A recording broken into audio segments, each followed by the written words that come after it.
Pues continuamos con esta novedad, esa grandísima novedad de la carta a los Hebreos. Cristo como sacerdote. Y es una gran novedad porque es el único texto del Nuevo Testamento en el cual va a aparecer Jesucristo como sacerdote. Y un sacerdote tremendamente especial. Hasta este momento, en el resto de los pasajes previos del Nuevo Testamento, aparece el Señor como Mesías, como maestro o rabí en hebreo, aparece como profeta de diferentes maneras, pero ni en los Evangelios, ni en Hechos de los Apóstoles, ni en las cartas de San Pablo, ni en las cartas apostólicas, en ningún momento nos va a aparecer Jesucristo como sacerdote, con ese carácter sacerdotal. En Hebreos, sin embargo, es uno de los temas, como decimos, fundamentales. Así aparece en el capítulo 9, y por esto es mediador de una nueva alianza, de modo que, al haber muerto para redimir las transgresiones cometidas bajo la primera alianza, los que han sido llamados reciban la herencia eterna prometida. Aquí se muestra muy claramente y muy en relación, muy en paralelo con San Lucas, que evidentemente no habla de sacerdocio, pero aquí el Señor en la consagración del cáliz manifiesta eso. Este cáliz es la nueva alianza en mi sangre, que es derramada por vosotros. Bueno, pues en Hebreos se nos vincula esa nueva alianza a partir de su sangre con ese sacerdocio que se va a manifestar en Jesucristo. Entre todas las características, ya hemos visto ciertas características que incapacitarían al Señor para ser sacerdote, bueno, pues una muy clara también es esa impureza ritual. Recordamos cómo el sumo sacerdote tenía que tener una gran separación del resto del pueblo, tenía que estar muy al margen porque no debía de caer en impureza, podía caer en impureza con muchísimas personas de su entorno, y antes precisamente de la fiesta de expiación de los pecados, del Yom Kippur, recordamos cómo tenía que estar una semana entera aislado, sin contacto con nadie, precisamente para que no hubiera ese peligro de caer en impureza por contacto con alguien impuro.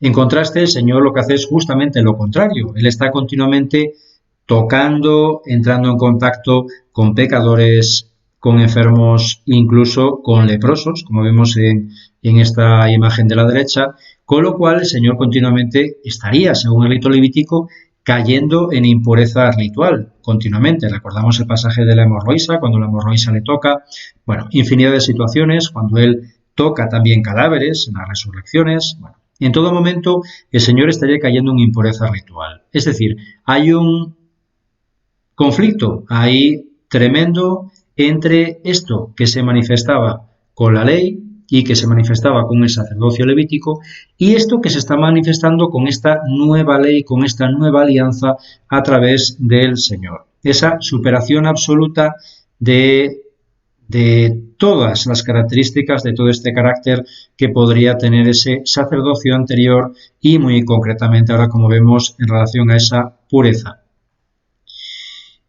Otra novedad muy significativa es esa nueva oblación sacerdotal en Jesucristo. Recordamos también cómo a lo largo del Antiguo Testamento, y se manifiesta muy claramente en esa cronología que aparece en la carta a los Hebreos, siempre esas oblaciones, esos sacrificios son en esa misma línea. Ofrecer a Dios un sacrificio de alabanza que es algo material. Lo veíamos claramente ya desde los orígenes, en el caso de Caín y Abel, con esos sacrificios que son muy, muy similares a los sacrificios que se llevan a cabo a lo largo del Antiguo Testamento e incluso ya se siguen manifestando en el Nuevo Testamento en el Templo de Jerusalén. Es ofrecer ese sacrificio que es eso, una ofrenda de expiación, entregar algo material a Dios como eso, como regalo, como un don.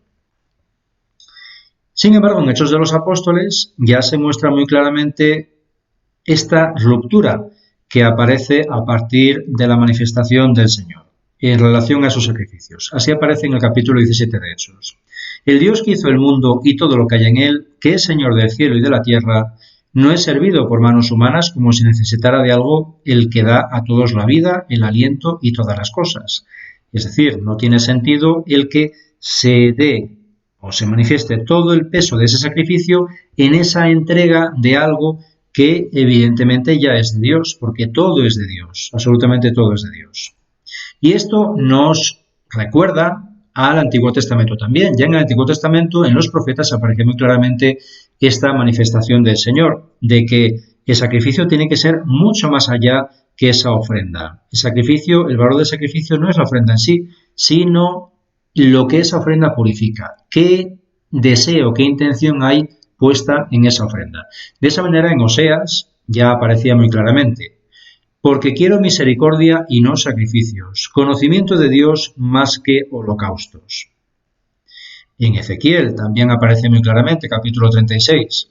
Os daré un corazón nuevo y pondré en vuestro interior un espíritu nuevo. Arrancaré de vuestra carne el corazón de piedra y os daré un corazón de carne. Pondré mi espíritu en vuestro interior y haré que caminéis según mis preceptos y guardéis y cumpláis mis normas. Es decir, aparece muy claramente esa importancia de la purificación del corazón. Es necesario el sacrificio para purificar el corazón, no para darle a Dios algo que Él no necesita, sino para ofrecerle mi corazón, que es lo que el Señor desea. En Hebreos, en esa misma línea, aparece muy claramente, capítulo 9. Porque si la sangre de machos cabríos y toros y la aspersión de la ceniza de una vaca pueden santificar a los impuros para la purificación de la carne, cuánto más la sangre de Cristo, que por el Espíritu Eterno se ofreció a sí mismo como víctima inmaculada a Dios, limpiará de las obras muertas nuestra conciencia para dar culto al Dios vivo, y por esto es mediador de una nueva alianza. Bueno, pues aquí se manifiesta muy claramente que esa sangre de Cristo, esa sangre ofrecida, entregada por el sumo y eterno sacerdote de la nueva alianza, que es Jesucristo, tiene ese valor eterno, precisamente por lo que el Señor ofrece a través de ese sacrificio, de esa sangre. Y aquí, entonces, llegamos a algo esencial para poder entender la carta a los Hebreos, que es el concepto de sacrificio. Hoy en día tenemos el problema de que entendemos el concepto de sacrificio como algo que implica un esfuerzo, que nos cuesta, que no nos agrada, que evidentemente muchas veces nos crea un rechazo. Y sin embargo es un gran error, porque el origen etimológico de sacrificio no tiene absolutamente nada que ver con esto. Sacrificio de por sí viene del latín y significaría convertir algo en sagrado. Un sacrificio es hacer algo sagrado. Y ahí nos cambia radicalmente la concepción de lo que es el sacrificio. ¿Por qué?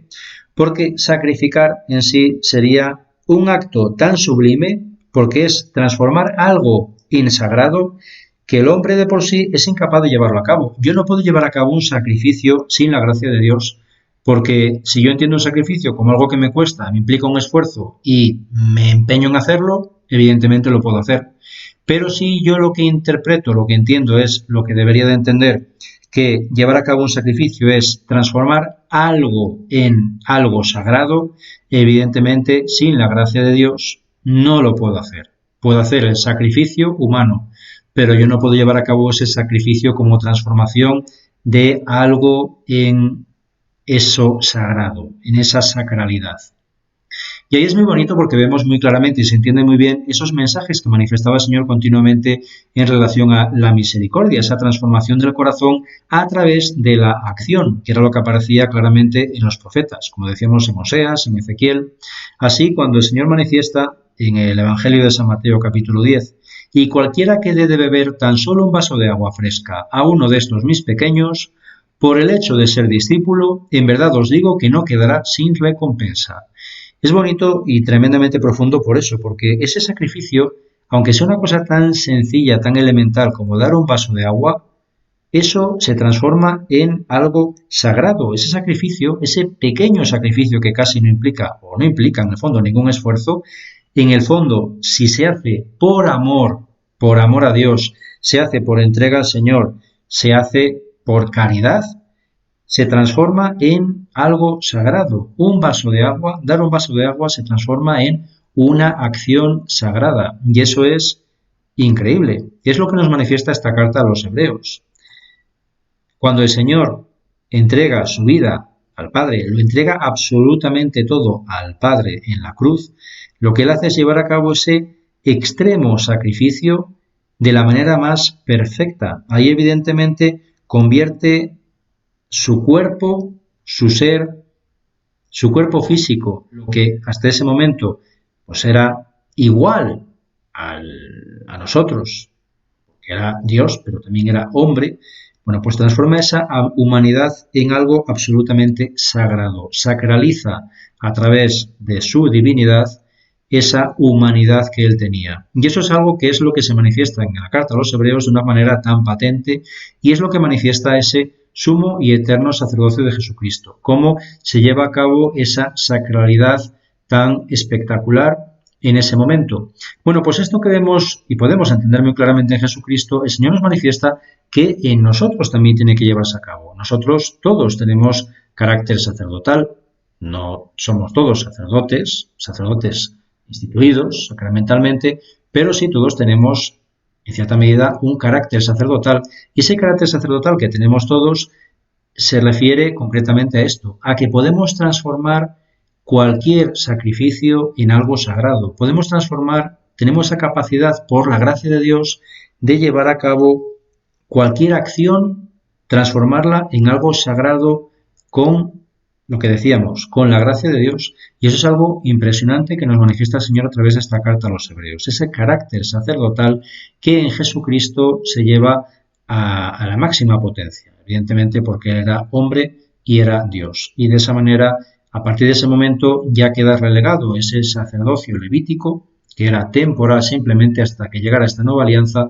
y en este momento ya es ese sumo y eterno sacerdocio en el cual el único y perfecto sacerdote será Jesucristo. Los demás, nosotros, yo como sacerdote, a un nivel muy diferente, lógicamente, y los laicos también a otro nivel bien diferente, pero también dentro de ese sacerdocio común de los bautizados, que al final nos manifiesta eso, que todos estamos llamados a transformar este mundo, a transformar, convertir en sagrado hasta la cosa más sencilla y más elemental de nuestras vidas.